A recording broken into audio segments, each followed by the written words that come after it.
বর্তমান অন্তর্বর্তীকালীন সরকারের এমন কোনো পাওয়ার বা ক্ষমতা হয়নি যে একটি প্রাচীনতম রাজনৈতিক দলকে আপনি নিষিদ্ধ করবেন। ক্ষমতার লোভে পড়ে গেছে, আর ক্ষমতার লোভে পড়ে গিয়ে জাতিকে দ্বিধাদ্বন্দ্ব এবং বিভক্ত করার প্রক্রিয়া অব্যাহত রেখেছে। সারা দেশে বিভিন্ন রাজনৈতিক এবং ছাত্ররা আপনার আওয়ামী লীগের নিষিদ্ধের দাবি তুলেছে। দেখেন, আওয়ামী লীগ একটি বাংলাদেশে প্রাচীনতম রাজনৈতিক দল। এটি 4 বার 5 বার ক্ষমতায় অবৈধভাবে হোক বৈধভাবে হোক তারা ক্ষমতায় ছিলেন, কিন্তু তারই ধারাবাহিকতা এই আওয়ামী লীগকে নিবন্ধন বাতিল নিষিদ্ধ করতে হলে প্রথমে আপনাকে কোর্টে যেতে হবে এবং গণতান্ত্রিক প্রক্রিয়া একটি নির্বাচিত সরকারের পার্লামেন্টের মাধ্যমে এই আওয়ামী লীগকে বা একটি রাজনৈতিক দলকে নিষিদ্ধ করতে হবে।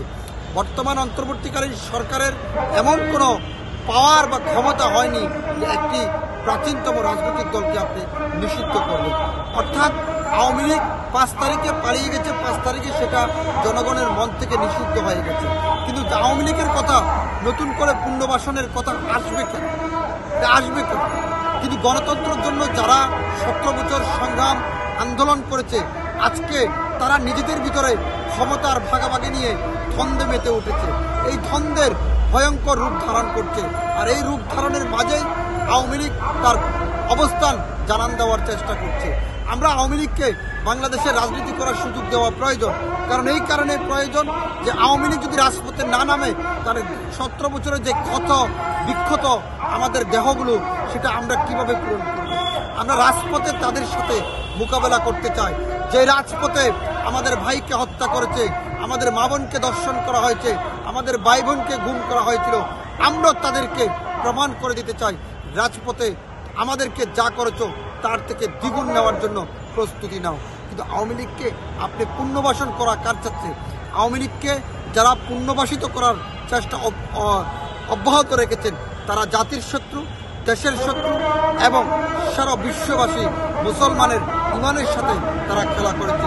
এবং দর্শনের জন্য যেটি বলবো সেটি একেবারে 17 বছরের জঞ্জাল একটি পরিস্থিতিতে অন্তর্বর্তীকালীন সরকার ক্ষমতায় এসেছে, আর এই অন্তর্বর্তীকালীন সরকার ক্ষমতায় এসে এই জঞ্জাল মুক্ত করতে কিছুদিন সময় লাগতো। যে জঞ্জাল 17 বছরে আমরা মুক্ত করতে পারিনি, সেই জঞ্জাল 7 মাসে মুক্ত করা সম্ভব না। তবে আমি স্বরাষ্ট্রমন্ত্রীর পদত্যাগ চাই না, আমি স্বরাষ্ট্রমন্ত্রীর আস্থা এবং বিশ্বাসের সঙ্গে সামনে আরও কাজের ভালো কোনো স্পিড চাই, যে কাজের মাধ্যমে জনগণ প্রত্যাশিত হবে। একজনকে সরিয়ে দিবেন, আরেকজন আসবে। আমরা চাই বশিরের পদত্যাগ, আমরা চাই আপনার ওই যে ফারুকের পদত্যাগ, আমরা চাই যে সমস্ত নতুন উপদেষ্টা নিয়োগ হয়েছে তাদের পদত্যাগ, আমরা আসিফ নজরুলের পদত্যাগ চাই।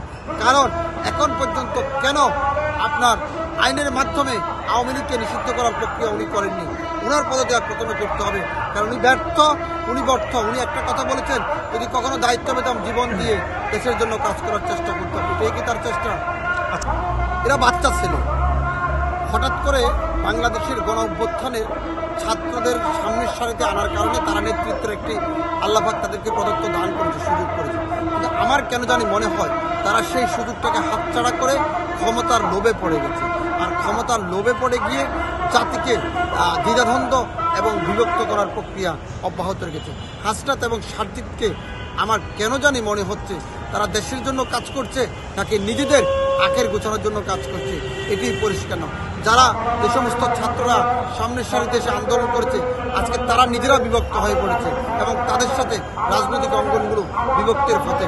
এই জায়গা থেকে যতক্ষণ পর্যন্ত আমরা প্রতিকার পাবো না, দেশ ধ্বংসের দ্বারপ্রান্তে চলে যাচ্ছে। এটি রক্ষা করতে হলে আমি অবশ্যই চাই সেনাবাহিনী